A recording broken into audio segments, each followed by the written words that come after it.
Welcome in, you beautiful soul. 10 days vanished. Imagine waking up one morning, ready for your day. You look at the calendar on the wall. It says it is Friday, the 5th of October. But your neighbour insists it's Friday, the 15th of October.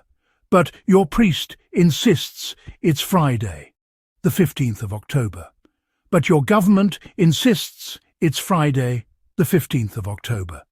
The days in between, they simply never happened. They were erased from history before they even had a chance to exist. This was not a work of fiction. It was not a strange, shared dream. This was the reality for millions of people in the year 1582. They went to sleep on a Thursday night and woke up 10 days into the future. It is a bewildering thought.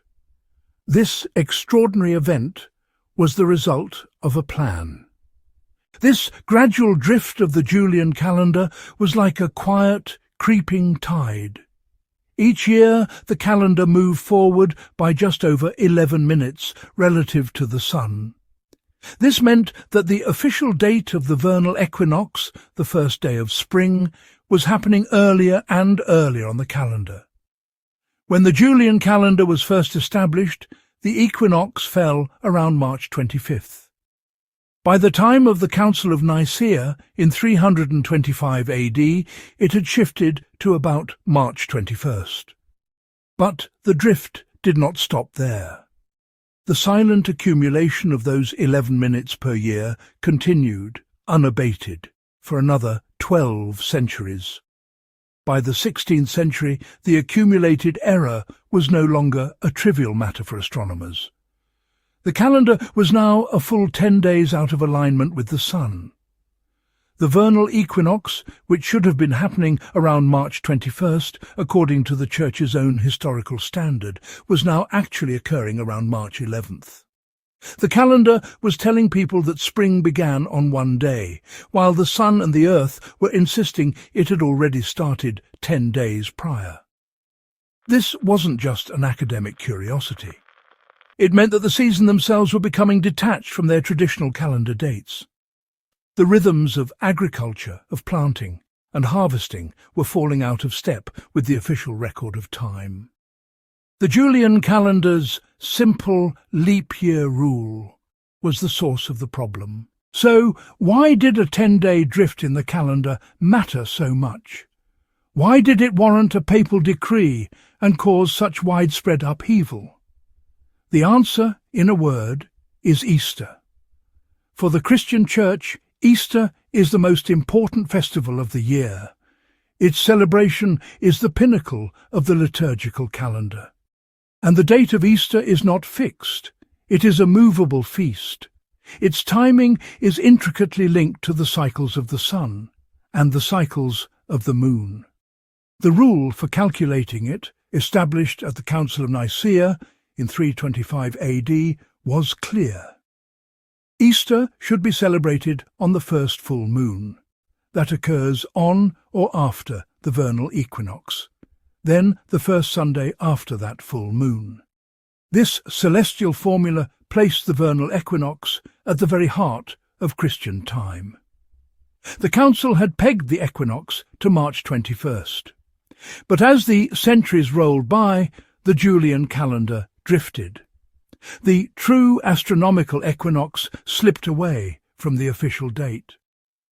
By the 1580s, the Church was using a calendar date for the equinox that was 10 days late.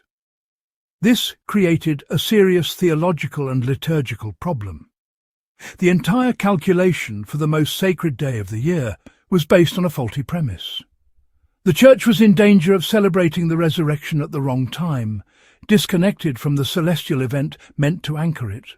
To fix a problem that had been growing for over 1,500 years, Pope Gregory XIII and his commission of experts, led by the astronomer Aloysius Lilius and the mathematician Christopher Clavius, devised a solution that was as bold as it was elegant. It was a three-part plan designed not only to correct the existing error, but also to prevent it from ever happening again. The first and most dramatic part of the plan was the most direct. To bring the calendar back into sync with the seasons, they had to eliminate the 10 days that had been erroneously added. This was the most shocking step, the one that would cause the most immediate confusion. The decree was specific. The day after Thursday, October 4th, 1582, would not be Friday, October 5th. Instead, it would be Friday, October 15th. 10 days were simply skipped. This single decisive action instantly reset the vernal equinox to its proper place. The calendar was surgically altered, jumping forward to catch up with the sun. This step was a blunt instrument, but a necessary one. It was the only way to immediately undo the accumulated drift of the Julian system and restore the vital connection between the calendar date of the equinox and its actual astronomical occurrence. Tick, tock. A new drumbeat begins, not the sun's arc, nor the moon's pull. The clock, bell towers, factory whistles, pocket watches, time made metal and math. Minutes became measures, seconds, currency, lives scheduled. Railways demanded timetables, towns reset their noons to the rails. Local solar time shattered, standard time zones stitched across continents. The heartbeat of Earth was quieted by gears and pendulums. We rose not with dawn, but with alarm bells. Punch clocks replaced roosters. 9 to 5 replaced seasons. Planting and harvest yielded to production quotas and shifts. Moonlight ceded to gaslight, then the electric glow, perpetual noon. Children learned the lesson early. Line up when the bell rings. Meetings on the hour, breaks to the minute, lunch by the whistle. Our calendars grew grids, our days containers, our breaths scheduled. Efficiency soared, empires synchronized, trains ran on time. Astonishing. But a gap opened, between seasons and selves, between tides and tasks. We traded constellation-guided nights for fluorescent deadlines. We measured everything, and felt less of it. This was the beginning of a disconnection. From sky, from soil, from soul. Tick, tock. Can you hear which heartbeat you follow? At the heart of the resistance was a powerful intuitive feeling that the reform was distorting the natural flow of time. This was a fair and understandable reaction. For most of human history, time was not seen as something to be managed or engineered. It was a natural cyclical process, governed by the sun, the moon, the seasons. It was the rhythm of dawn-dusk, planting harvest-waxing moons, waning moons. This was God's time, or nature's time. The calendar was merely a tool meant to reflect this organic flow, not to alter it. The sudden removal of 10 days felt like a violation of this natural order. This perspective saw the Pope's action as an act of profound arrogance. Who was a man, even a pope, to decide that a week and a half should simply cease to exist? It seemed to place human calculation above the sacred established patterns of the cosmos. Ultimately, the Gregorian calendar reform was a story of trade-offs. On one hand, there were clear and undeniable gains. The new calendar provided a far more accurate and stable system for measuring the year. Its ingenious leap year rule drastically reduced the drift. The seasons would remain tethered to their calendar dates for millennia to come. The vernal equinox was securely anchored to March. The date of Easter could once again be calculated with confidence and consistency. The long-term benefits of this accuracy have been immense. As the world became more interconnected, the need for a global standard of timekeeping became paramount.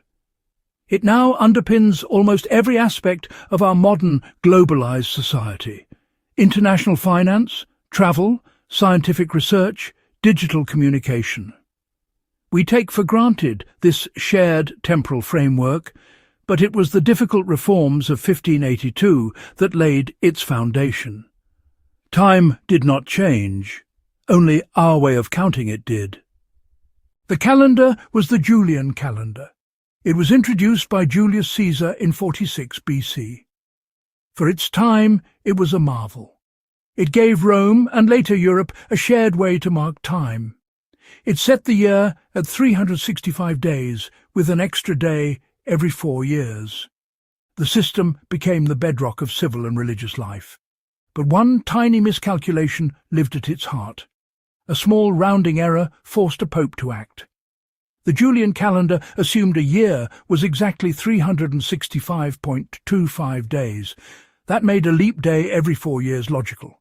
But the true solar year is about 365.2422 days. The difference, 11 minutes and 14 seconds per year. Tiny, easily missed. But over centuries those minutes added up. Like a clock that runs just a little fast, the calendar drifted away from the natural year. This results in an average year length of 365.25 days.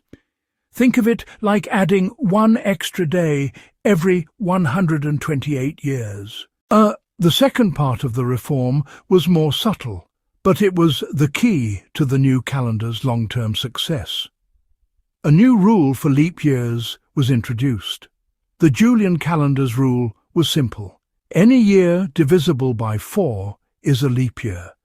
The new Gregorian rule was more sophisticated. A year is a leap year if it is divisible by 4, except for end-of-century years. Those century years must be divisible by 400 to be leap years. So the year 1600 was a leap year, as was the year 2000. But the year 1700 was not. The year 1800 was not. The year 1900 was not. This clever tweak removes 3 leap days every 400 years, making the average Gregorian year 365.2425 days long, remarkably close to the true solar year. Finally, the reform also nudged the world toward a more consistent start to the new year. While not a formal part of the inter gravissimas bull itself, the shift reinforced a growing European trend of adopting January 1st as the official start of the year. The Gregorian reform, by its very nature, required a standardized system. Yet we must also acknowledge what was lost, or at least what was felt to be lost. The change was a shock to the system. It created confusion. It sowed division. It left people feeling that their own reality was being dictated to them. The resistance reminds us that time is not just a number on a page. It is a cultural and psychological construct. The calendar is a story we tell ourselves about our place in the universe. Changing that story is never a simple matter. In the end, the fundamental reality of the universe did not change in October of 1582. The Earth did not speed up in its orbit. The sun did not jump across the sky. The 10 vanished days were not a tear in the fabric of space-time. They were a correction on a faulty human document. Because of man, the natural lunar cycles were gradually abandoned. Pope Gregory XIII to lay the first of what some may call the matrix of time control. Thank you so much for watching. Like and subscribe for more.